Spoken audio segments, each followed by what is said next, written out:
एक मर्तबा का जिक्र है कि एक बुजुर्ग के पास एक नौजवान आया और पूछने लगा, हजरत, मैं कैसे जानूं कि मेरा दोस्त हकीकी है या नहीं? बुजुर्ग मुस्कुराए और बोले, बेटा, सच्चे दोस्त की पहचान मुसीबत के वक्त होती है। अगर तुम्हें आजमाना हो तो एक तरकीब आजमाओ। नौजवान ने पूछा, वो क्या तरकीब है? बुजुर्ग ने फरमाया, एक झूठी कहानी बनाकर अपने दोस्त से कहो कि तुम किसी बड़ी मुश्किल में फंस गए हो और उसे मदद की जरूरत है।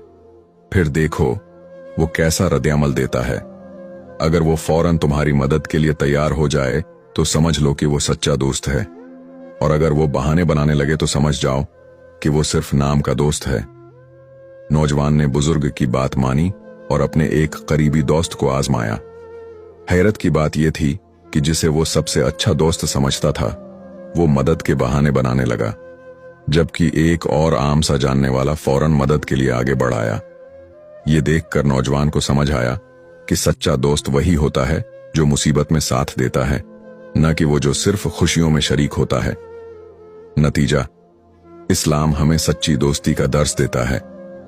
रसूलुल्लाह सल्लल्लाहु अलैहि वसल्लम ने फरमाया, बेहतरीन दोस्त वो है जो तुम्हें अल्लाह के करीब करे और बुराई से बचाए। बुखारी शरीफ।